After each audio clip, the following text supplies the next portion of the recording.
Part 5, a short video, well, relatively short, some molding and some casters.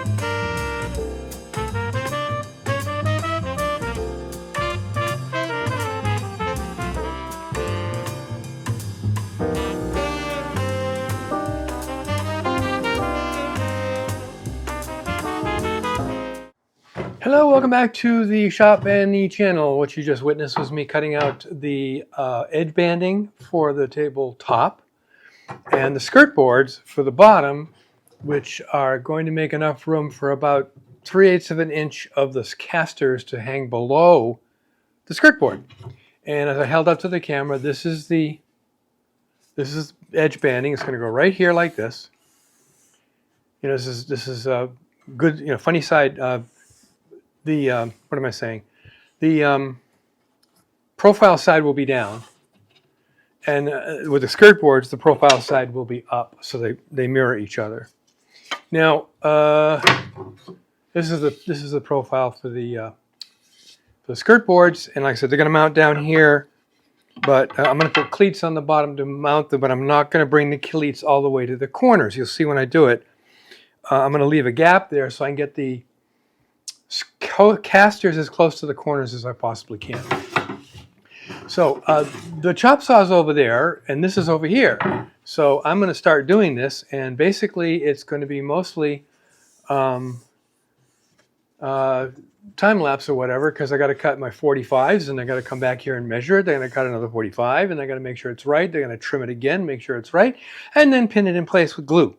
Lots of glue, because I know people will grab this to move it or whatever from the edge banding. So this will be, I tell you what, I'll just move the camera over there, turn this a little bit. I mean, you've seen me do this before. You've seen plenty of people do this before, doing what do I call it?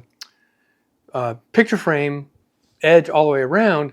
When I did both of the bureaus for my wife and myself, for Mara and myself, the armoire for her and my bureau, or chest of drawers, I did the same thing on camera. So I really don't need to do this on camera. I'll do one front and then go on and do the rest of it completely, and then we'll come back and mount the casters.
I don't know if you can see it in camera, but this is what's going on here. This is basically the edge banding for the tabletop. Give it a little bit of better appearance, and requires get it a little bit of sanding. You know, here I'm getting the glue off with water, of course, and so This is what I was talking about here. It's the same as I did on those cabinets, those large pieces. So we'll proceed on and finish this, and then we'll put the casters, finish putting on the molding, and then we'll do the casters. The skirt board is all mounted, all three sides. And as I said, I was mounted some cleats all the way around, all three sides.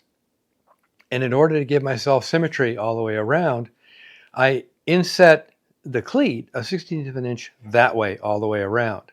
That gave me a shoulder. You can see in this picture, hard to see, but you can see it. It gave me a shoulder right here that would stop the skirt board from going beyond that point. So it became symmetric all the way around. This is glued in and then fastened with brad nails. These are glued in and fastened with pins. Now, the casters. I got these casters, Amazon, link in the description. They're a clear polyurethane small wheel. They have 1.5 inch height, and that gives us about a 3/8 of an inch clearance from the floor to the skirt board. So there's room to get over bumps and whatever. And if you can see it in camera very well, there's an opening here where there's no cleat, and the same thing in this corner. And you can see in this corner the cleat stops here. And that's so I can get these as deep into the corners as I can, so that the wheels are at the farthest out in the four corners. So I'm going to install these now, and I'm going to use 5/8 square drives, not the screws that came with these, because you're pretty well aware that the screws that come with things like this are typically like chewing gum, and they're not really wood screws. So let me get those, and I'll start putting these in, and then we'll flip it over and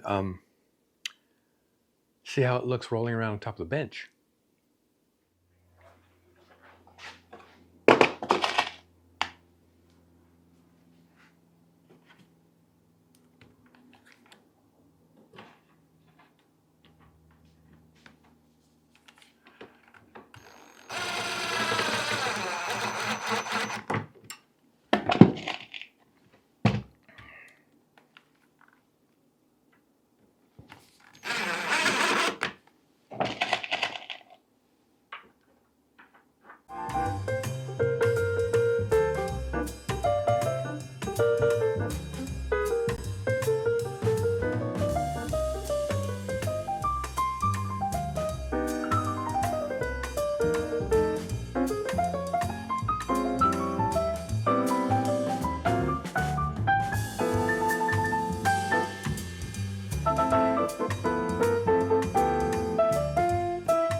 Okay, all the casters are in place. You know, every time I do this, this thing gets heavier. Of course, I've got holes in the bench, and the wheels may pop into them, but yeah, I'm happy with that. That's going to be very nice. That's very nice. Okay, so so the next step is to do the easel in the back here with all its fixtures, and that's for the next video. So we'll end this one here with this is pretty much complete, except for sanding and finishing, it's done. So the easel is next. The fun one, I'm deciding how I want to build the inner box that comes out that's going to hold the candles. I don't know if I want to make that out of fancy wood or not, just to give it some extra curb appeal. So until next time, make great things out of wood and maybe make a rolling box.